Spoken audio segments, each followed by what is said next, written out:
بہت کم لوگوں کو اس کا اندازہ ہے اور بہت کم لوگوں کو یہ باتیں تفصیل کے ساتھ معلوم ہیں۔ الحمدللہ بہت ساری باتیں اس عاجز کو اتنی تفصیل کے ساتھ معلوم ہیں کہ اگر وہ ساری تفصیلات مجموع میں عرض کی جانے لگیں تو شاید کہنے والے کے لیے اپنے وجود کا خطرہ ہو جائے۔ اس وقت شیطانی گروہ اس قدر سرگرم ہے اور شیطانوں کو اللہ تعالیٰ نے پہلے کے مقابلے میں اتنی چھوٹ دی ہوئی ہے۔ بعض روایات سے معلوم ہوتا ہے کہ رسول اکرم صلی اللہ علیہ وسلم نے یہ بات ارشاد فرمائی تھی کہ بہت سارے سرکش جنوں کو، شیاطین کو سیدنا سلیمان علیہ السلام نے بند کر کے سمندر میں ڈال دیا تھا اور ان کی آزادی اور رہائی کی ایک مدت مقرر تھی۔ بعض روایات سے اندازہ ہوتا ہے کہ رسول اکرم صلی اللہ علیہ وسلم نے یہ ارشاد فرمایا کہ جب دجال کا خروج قریب آئے گا تو وہ جن رہا کر دیے جائیں گے، وہ شیاطین رہا کر دیے جائیں گے اور وہ سب دجال کے گروہ میں شامل ہو جائیں گے۔ بعض اہل دل کا ادراک ہے کہ وہ وقت آ چکا ہے، وہ شیاطین رہا ہو چکے ہیں اور وہ دجالی گروہ میں شامل ہو گئے۔ شیاطین کا خاص عمل ہوتا ہے جادو۔ بنی اسرائیل نے جب جادو کی نسبت سیدنا سلیمان علیہ السلام کی طرف کی، یہ بہت منتخب مجمع ہے، اس لیے میں صرف اشاروں میں گفتگو کر رہا ہوں۔ ہر بات کی تفصیل نہیں کی جا سکتی اور ہر بات کی تفصیل کرنا مناسب بھی نہیں ہوتا۔ جو لوگ ان اشاروں کو سمجھ سکیں انہی کے لیے یہ گفتگو ہو رہی ہے، جو نہ سمجھ سکیں وہ صبر کریں اور سمجھداروں پر اعتماد کریں۔ سیدنا سلیمان علیہ السلام کی جانب جب جادو کی نسبت کی گئی تو اللہ تعالیٰ نے ارشاد فرمایا وَمَا كَفَرَ سُلَيْمَانُ وَلَكِنَّ الشَّيَاطِينَ كَفَرُوا يُعَلِّمُونَ النَّاسَ السِّحْرَ۔ حضرت سلیمان نے کفر نہیں کیا، کفر تو شیاطین نے کیا تھا جو لوگوں کو جادو سکھاتے تھے۔ اس سے دو باتیں معلوم ہوئی، ایک تو یہ معلوم ہوا کہ جادو کا عمل انسان کو ایمان سے محروم کر دیتا ہے، اور دوسرے یہ معلوم ہوا کہ جادو خاص شیاطین کا عمل ہے۔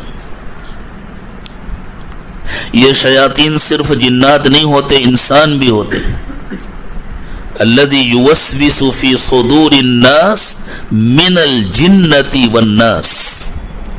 اللہ تعالیٰ نے پناہ مانگنے کی تعلیم دی ہے، قل اعوذ برب الناس ملک الناس الہ الناس۔ اس صورت میں تو صرف ان جادوگروں کے شر سے پناہ مانگنے کی تعلیم دی گئی ہے، اور یہ جادو کرتے ہیں دلوں پر۔ یہ جس زمانے کا مسئلہ ہے، ہمارے نوجوان آتے ہیں، ہم کیا کریں، ہمارا دل چاہتا ہے کہ ہم معمولات کی پابندی کریں، ہم کر ہی نہیں پاتے۔ ہمارا دل چاہتا ہے کہ ہم نماز پڑھیں، ہم پڑھ ہی نہیں پاتے، نماز میں دل ہی نہیں لگتا، نماز کے لیے جانے کا دل نہیں چاہتا، گناہ چھوڑنا چاہتے ہیں لیکن چھوڑ نہیں پاتے۔ کہیں سے قلوب پر تصرف ہو رہا ہے۔ اللہ تعالیٰ نے پناہ مانگنے کا حکم دیا اپنی کتنی صفات کے ساتھ، قل اعوذ برب الناس ملک الناس الہ الناس۔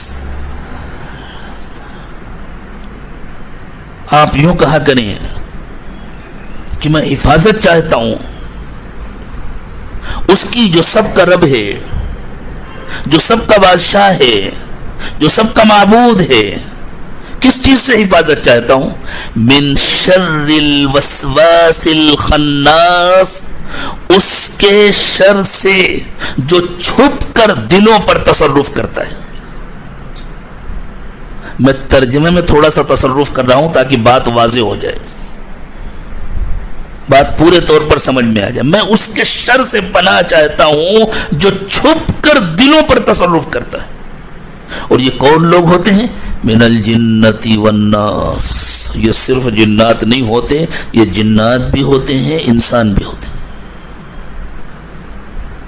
میں آگے ایک اور اشارہ کر دوں کہ اس وقت ایسے مراکز بنے ہوئے ہیں، ایسے مقامات